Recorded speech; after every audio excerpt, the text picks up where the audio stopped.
Hey guys, my name's Gary. I'm a grateful recovering alcoholic and drug addict. And I want to just tell you, uh, first of all, subscribe, okay, to my channel, Sobriety and the 5 Day God Challenge, all right, on YouTube. Um, and I want to tell you a little bit about my sobriety. And uh, since I've been sober, I'm going on 8 months. I'm going to have 8 months this month. And let's see, how many days? In about 12 days, I'll have 8 months of continuous sobriety, days and nights. No drugs, no drinking, okay? Completely stone cold sober. And life's been, my life's been great. Now, not to say there hasn't been trouble. I lost my son 4 months ago to an accidental fentanyl overdose. And that's been hard. Okay, so just to hit that real quick, there's a fentanyl pandemic going on out there, guys. It's the #1 leading cause of death in the United States right now, and rehabs are full of fentanyl addicts right now. It's killing people, killing American youth on a daily basis. The drug is being produced in China and shipped to the cartel. The cartel is mixing it in bathtubs, pressing pills. They're not dosing it properly. Sometimes there's enough fentanyl in one pill to kill 10 or 12 people, maybe even more. So as soon as that pill hits your bloodstream, and that pill, you could be thinking you're taking a Adderall or Vicodin or Xanax, ecstasy, and you think you're taking that, and boom, as soon as it hits your bloodstream, you're dead. And I'm trying to make people aware. Anybody who sees this video, share it. You think somebody might need it, share it. It's, if you're buying street drugs nowadays, I bought street drugs on and off my whole life, and I was an addict very young. 16, 17, 18 years old. I was in the street buying drugs. I'd buy them in L.A. and in Hollywood, wherever I can get my hands on it, whatever street corner was hot that day. And it's never been a safe game, but you didn't have to worry about dying from it, not like you do today, because it's disguised in everything. Fentanyl is highly addictive. You do it once or twice and you're hooked, and you want more. And if you're buying street drugs, it's just a matter of when. When's you're going to be your time, like my son. When are you going to take that accidental overdose? It's a extremely dangerous, addictive, highly addictive drug. I didn't have to worry about that when I was a kid. We were buying weed, coke. God, even if I knew people buying heroin, and they didn't have to worry about, dying. And that's what you got to worry about now. So it's not a matter of if you're going to die; it's just a matter of when, unless you can nip it in the ass. And I'm here to let you know there is a solution. Okay. I'm a drug addict, okay? I'm an alcoholic. My drug of choice is probably cocaine and speed in any form, okay? And I am sober now, and I got sober through this book. And I go to meetings quite often. I go to a little place in Austin, Texas called the Pink House, and it's on Bolden Avenue in downtown Austin, Texas. My cat Bob hears me talking right now, so he just came in here. If you subscribe to my channel, you'll get to know Bob. Okay, I've made about 100 videos or something like that, and It's my personal journey on this thing called sobriety and recovery. And I talk about all kinds of different things, that I'm going through: resentment, um, problems, the loss of my son, good things that are happening, how I get through problems. Through the 12 steps in this book, right here. This is my Bible. Okay, I'm in this thing not every day, but a lot of days. Okay, especially when I have a problem, right? That's when I pray more too, you know. Um, but sobriety is fun. It's not boring. It's not mundane. It can be. It can be. But you got to remember, if you're having a boring day, for me, if I'm having a boring day, try to go out and do something fun. If I'm bored, I go to a meeting. And I've never left a meeting going, God, I wish I didn't go to that meeting. I always go to an AA meeting, leaving the AA meeting going, God, I'm sure glad I went. And sometimes it's a pain in the ass to go, I don't feel that good, or I'm tired. It's been a long day. I go to the 5:30 p.m. I'm a regular personality in that meeting. And I actually led the meeting yesterday, so it was a great meeting, right? So the leader, the leader, all they do is they sit up front, they run the meeting, they hand out the literature to read that we read in the beginning of the meeting. We read chapter 5, How It Works, which goes through the 12 steps. Then we read the 12 traditions. The 12 steps keep the members alive. And then I read, people read the traditions, and the 12 traditions keep the group alive. And it's been alive for almost 90 years now. And then we read the promises, and the promises are something that we're shooting for when we get there.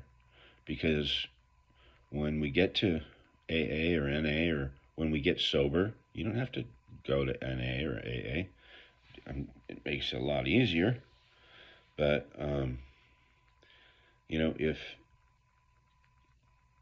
if you're getting sober, it's a lot easier to be surrounded by a group of people who understand, and then you have instant support.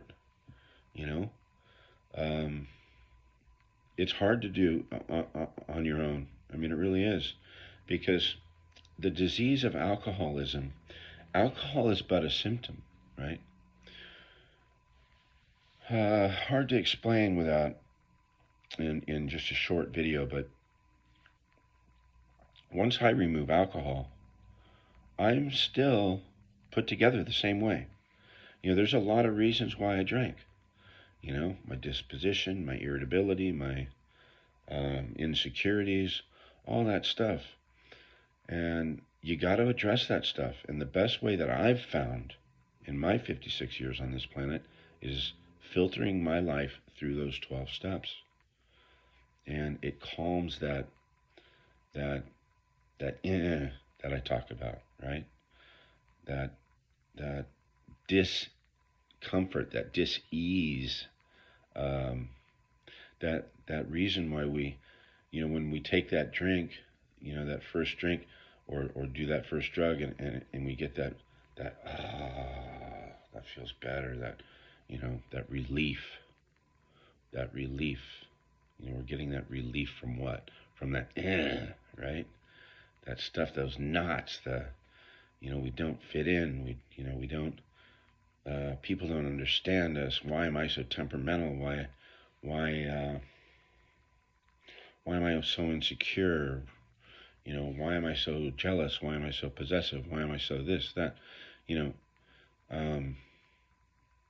When we get sober, we're still left with all that stuff, And I was emailing back and forth with a friend of mine last night, and this friend was going through that stuff. This friend has, I don't know, probably like 40 days, real close to 40 days, if not 40 days sober. And they're dealing with that restlessness, that irritability, that discontent that I'm speaking of. Everybody's is a little bit different, right? And it, the meetings, the steps, talking about it, having the support group, having all that stuff, it really helps, man. It really it helps you. It helps you. And then once you start recovering from this thing, you can start helping other people coming in. That's the greatest joy. That's the greatest joy. It's helping others, you know. That's when we work the 12 steps. And I'll read the promises one more time. I've read them before, but they're so great. And I think they're on 83 and 84. I said 85 and 86 last time, I think. But I think they're on 83 and 84 in the chapter Into Action. Okay? And these are the 9th step promises. So once you've done your 9th step, your 8th step is making your list of amends, and your 9th step is making those amends or becoming willing to make those amends, because you can't, there's a lot of them that you can't make. You know, there's ones with my son. It's, you know, I wanted to give my son a better life, and because of drinking and drugs, I couldn't, wasn't able to, and then I got sober, and then he passed away. So there was 10 years, the last 10 years, I was fucked up, and so I've got a living amends to make, right? And that's part of these videos that you're watching, is part of my living amends to my son, helping other people grasp this thing, making them fentanyl aware and things like that. And here is the 9th step promises. So if your life is fucked up in turmoil, your husband or wife, they're ready to fucking leave you, and you know, just know there's a solution. The police are after you. You got warrants. All of this shit clears up if you get sober and take some action. Okay? And here's how beautiful the promises are. If we are painstaking about this phase of our development, we will be amazed before we are halfway through. So you're going to be amazed before you're halfway through this shit, right? Halfway through the steps. If we're painstaking about this phase of our development, we will be amazed before we are halfway through.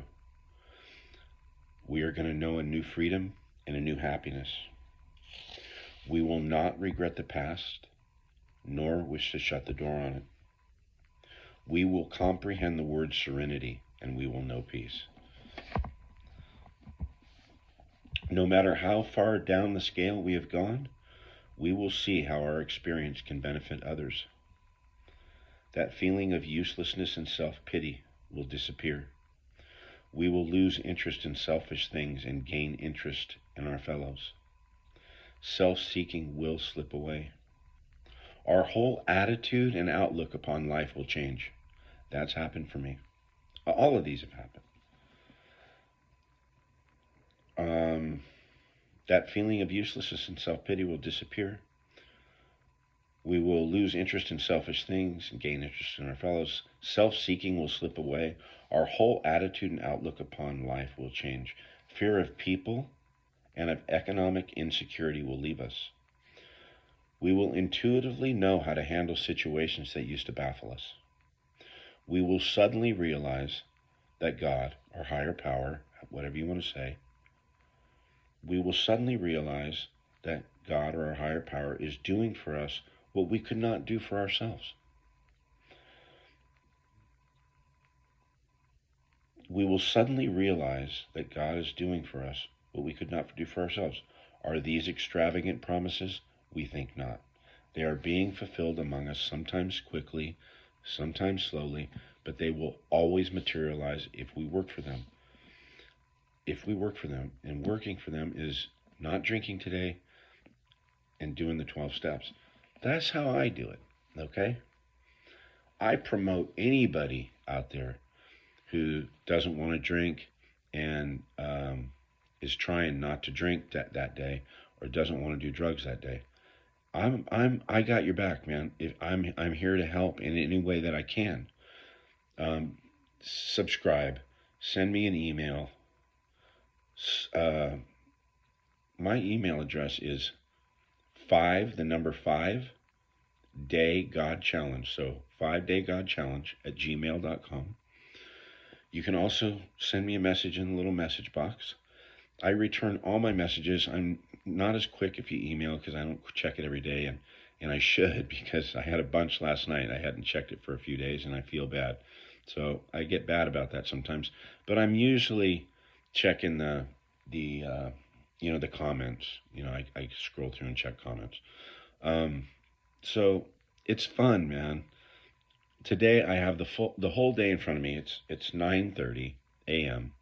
I got up super early and then I went back to bed. I went out, got a coffee, drove around with my dog. I'm feeling pretty good today. I'm going to go hit some golf balls and make some AA phone calls, call some friends, see how they're doing, and see what kind of uh, sober trouble I can get into. All right. It won't be where I need to be in handcuffs. Okay. It's going to be all positive stuff. So thank you for listening this long, 16 minutes. Remember the Impact Foundation, LA.org, started by an Energizer Bunny friend of mine named Vicky. She never stops, never sleeps. She just keeps going, going, going, trying to help people. And she started the Impact Foundation because her son, Chase Malone, passed away from an accidental fentanyl overdose. He took a pill that was laced with fentanyl by the cartel, and he lost his life that day. And Vicky, with all that pain that she had, she turned that into outward love, and she started the Impact Foundation to help people in need. Go on the website, the Impact Foundation, LA.org. Check it out. Check out the players involved.